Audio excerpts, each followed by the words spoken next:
जय गुरु। गीता पढ़ेंगे नहीं तो जानेंगे कैसे। गीता जरूर पढ़ना चाहिए, मनन करना चाहिए।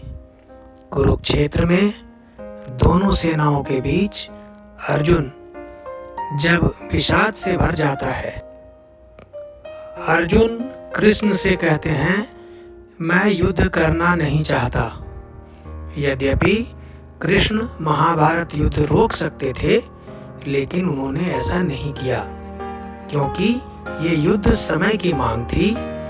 जो होना चाहिए उसे घटित होने दो, जिसे नहीं होना चाहिए उसे हर हाल में नहीं होना चाहिए।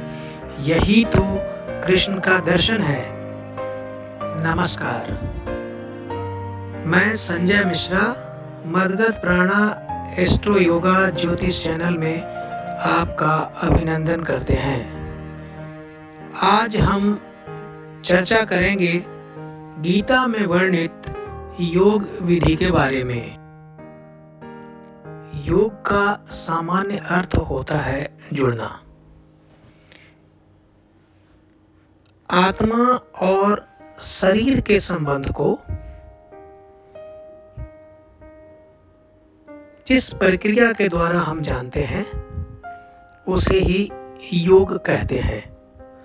भगवान श्री कृष्ण ने आत्मा और शरीर के संबंध को बताते हुए अध्याय 6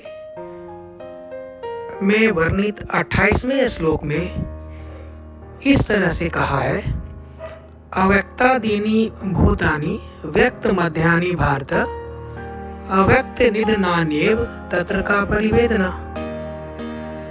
इसका अर्थ इस प्रकार है, सारे जीव प्रारंभ में अव्यक्त रहते हैं, मध्य अवस्था में व्यक्त होते हैं और विनष्ट होने पर पुनः अव्यक्त हो जाते हैं। अतः अर्जुन, तुम्हें शोक करने की क्या आवश्यकता है? आत्मा और शरीर का यही संबंध है।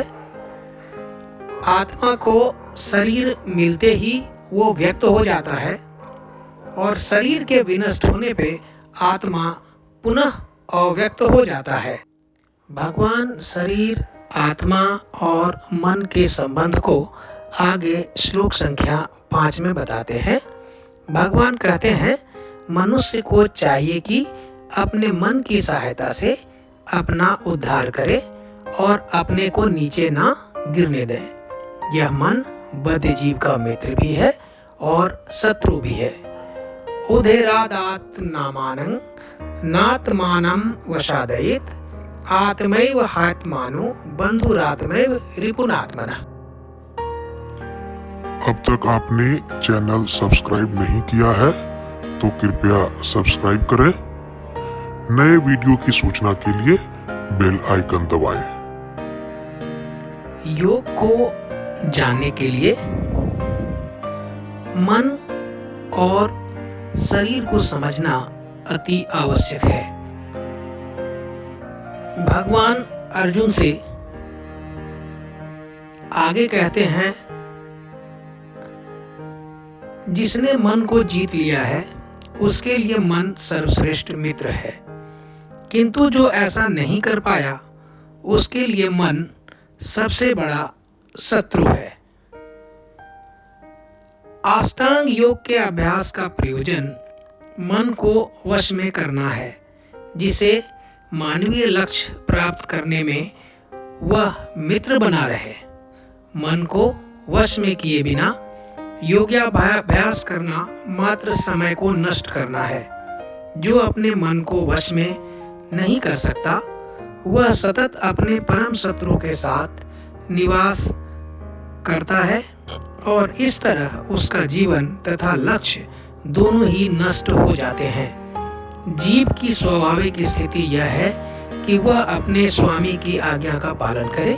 अतः जब तक मन अविजित शत्रु बना रहता है, तब तक मनुष्य को काम, क्रोध, लोभ, मोह आदि की आज्ञाओं का पालन करना होता है।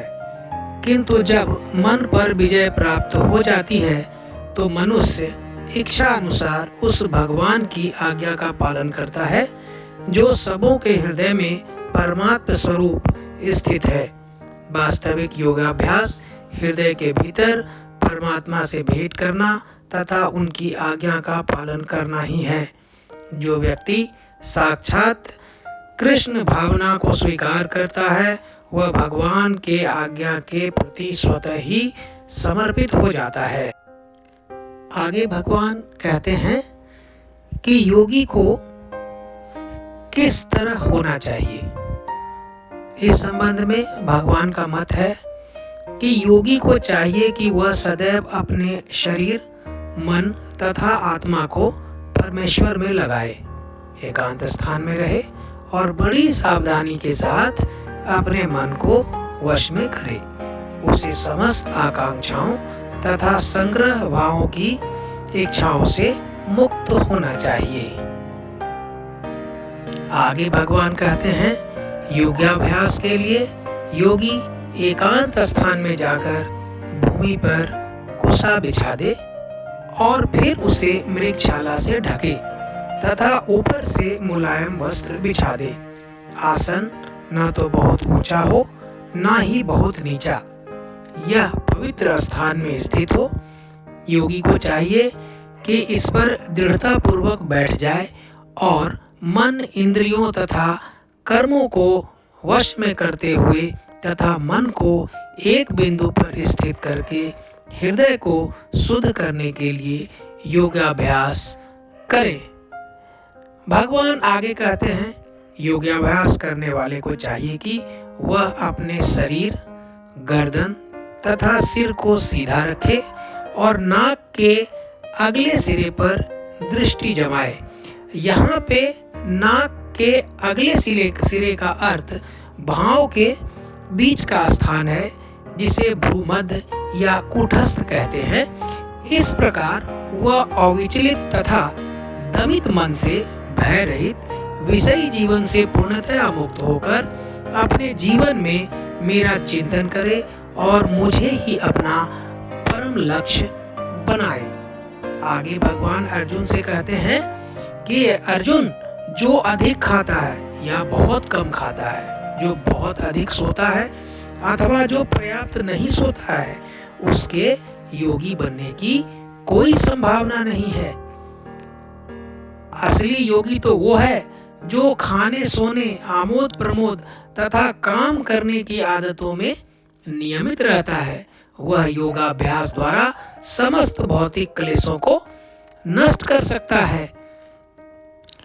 योगी की स्थिति के बारे में भगवान आगे कहते हैं कि जिस प्रकार वायु रहित स्थान में दीपक हिलता डुलता नहीं है, उसी तरह जिस योगी का मन वश में होता है वह आत्म तत्व के ध्यान में दीपक के भांति सदैव स्थिर रहता है।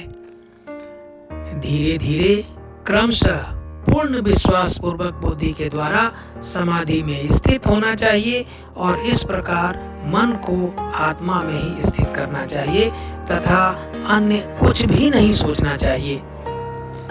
मन अपनी चंचलता तथा अस्थिरता के कारण जहाँ कहीं भी विचरण करता हो, मनुष्य को चाहिए कि उसे वहां से खींचे और अपने वश में लाए। योग की विधि और योगी की स्थिति को बताने के बाद भगवान अर्जुन से बोलते हैं, यो मांग पश्यति सर्वत्र सर्वं च मयि पश्यति तस्याहं न प्रणश्यामि स च मे न प्रणश्यति। भगवान कहते हैं जो मुझे सर्वत्र देखता है और जो सब कुछ मुझ में देखता है, उसके लिए न तो मैं कभी अदृश्य होता हूँ और न वह मेरे लिए अदृश्य होता है। योग की विधि को सुनकर अर्जुन भगवान से प्रश्न पूछता है कि हे मधुसूदन, आपने जो योग पद्धति का संक्षेप में वर्णन किया है वह अव्यावहारिक और असहनीय है। क्यों कि इस योग में मन, शरीर और आत्मा की बात कही गई है। मन अस्थिर और चंचल है। श्री कृष्ण भगवान अर्जुन से उसके शंका का समाधान करते हुए कहते हैं, असंशयं महाबाहो मनो दुर्निग्रहं चलम अभ्यासेन तु कौन्तेय वैराग्येन च गृह्यते। भगवान कहते हैं, हे महाबाहो कुंती पुत्र, निसंदेह चंचल मन को वश में करना अत्यंत कठिन है, परंतु उपयुक्त अभ्यास द्वारा तथा विरक्ति द्वारा ऐसा संभव है। भगवान कहते हैं, जिसका मन उत्श्रृंखल है उसके लिए आत्म साक्षात्कार कठिन कार्य होता है, किंतु जिसका मन संयमित है और जो समुचित उपाय करता है उसकी सफलता सत्य है, ध्रुव है, ऐसा श्री भगवान का मत है। भगवान आगे कहते हैं, योगी पुरुष तपस्वी से, ज्ञानी से तथा सकाम कर्मी से बढ़कर होता है। अतः हे अर्जुन, तुम सब प्रकार से योगी बनो। आपको प्रकरण पसंद आया? कृपया लाइक करें। अगले प्रकरण में हम नए विषय के साथ मिलेंगे। नमस्कार।